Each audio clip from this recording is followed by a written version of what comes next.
అందరికీ హాయ్ అండి. మీరు లెమన్ రైస్ తినుంటారు, చింతపండు పులిహోర తినుంటారు, ఈ చిత్రాన్నం ఎప్పుడు తినుండరు. ఇది సబ్సికి సొప్పుతో కర్ణాటక సైడ్ దొరుకుతుంది కదా, దాంతో చిత్రాన్నం చేయబోతున్నాను. ఆ వీడియో చూడాలంటే welcome back to Sushanti vlogs. ఆకుకూరకి సబ్సిగే సొప్పు అని కర్ణాటకలో అంటారు. అది ఆంధ్ర సైడ్ దొరకదు అనుకుంటా. కర్ణాటకలో ఉండే తెలుగు వారు అందరికీ తెలుస్తుందండి.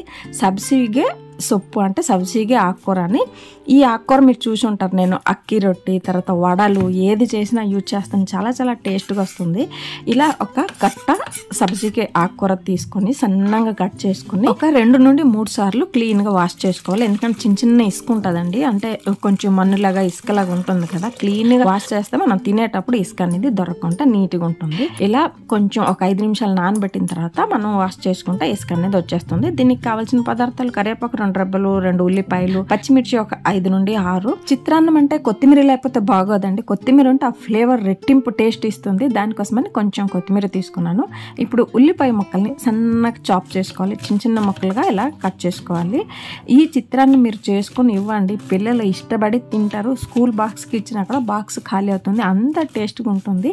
అంటే మీకు దొరకకపోతే సారీ అండి, దొరికినప్పుడు మాత్రం ఇలా చేసుకోండి. ఈ చిత్రాన్నం కొంచెం కారం కారంగా ఉంటే బాగుంటుంది కాబట్టి పచ్చిమిరపకాయలు ఒక 4 నుండి 5 కట్ చేసుకోండి. దాంతోపాటు కొత్తిమీర కూడా సన్నంగా కట్ చేసుకోండి. చిన్నపిల్లలు ఉన్నట్టుంటే పచ్చిమిరపకాయలు కొంచెం తక్కువ చేసుకోండి, ఓకేనా. దాంతోపాటు మనకు పోపుకి కావాల్సిన పదార్థాలని చూస్తారు కదా. స్టవ్ ఆన్ చేసి ప్యాన్ పెట్టి ఒక 5 టేబుల్ స్పూన్ ఆయిల్ వేసి వేరుశనగ పప్పు వేసుకోవాలండి. వేరుశనగ పప్పు కొంచెం బ్రౌన్ కలర్ ఫ్రై చేసిన తర్వాత 1/2 టేబుల్ స్పూన్ ఆవాలు, 1/2 టేబుల్ స్పూన్ జీలకర్ర వేసుకుని, ఆవాలు మనకి చిటపట రావాలి. వేరుశనగ పప్పు కూడా బ్రౌన్ కలర్ ఫ్రై అవ్వాలి, టేస్ట్ బాగుంటుంది. ఇందులో ఒక 1/2 టేబుల్ స్పూన్ శనగపప్పు, 1/2 టేబుల్ స్పూన్ మినప్పప్పు వేసుకుని బాగా ఫ్రై చేసుకున్న తర్వాత పచ్చిమిర్చి, ఉల్లిపాయలు, ఒక 3 రెబ్బల కరివేపాకు వేసుకోవాలి.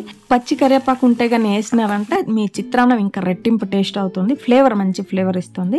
ఇలా కొంచెం ఉల్లిపాయలు ఎక్కువ బ్రౌన్ కలర్ రాకూడదండి. ఇలా ఫ్రై అయినప్పుడు కొంచెం హింగువ, ఉప్పు మనకి ఎంత కావాలో అంత ఉప్పు, నేను ఇక్కడ 1.5 టేబుల్ స్పూన్ ఉప్పు వేసుకున్నాను. ఇందులో మనము ఎండుమిర్చి ఒక 3 నుండి 4 వేసినామంటే ఆ ఫ్లేవర్ కూడా చాలా చాలా సూపర్గా ఉంటుంది. మీరు ఒకసారి ట్రై చేయండి. ఒక 1/2 టేబుల్ స్పూన్ పసుపు వేసుకుని బాగా మిక్స్ చేసుకోవాలి. ఇప్పుడు ఈ పోపులో కొంచెం కొత్తిమీర వేసినాము, ఫ్రై చేసినామంటే ఇంకా సూపర్ టేస్ట్గా ఉంటుంది. తర్వాత మనం సబ్సిగా సొప్పు అన్నాం కదా, అవి సన్నం కట్ చేసి కడిగేసి ఉంచాం కదా, అవి వేసుకోవాలి.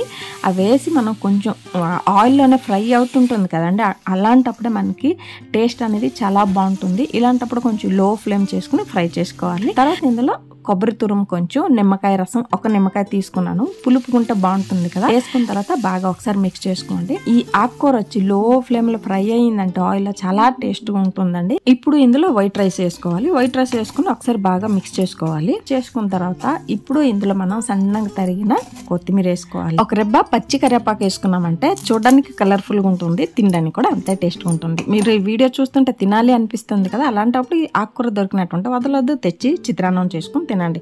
మీకు కనుక ఈ వీడియో నచ్చినట్టయితే like, share and subscribe to Sushanti vlogs, ఓకేనా. అందరికీ బాయ్.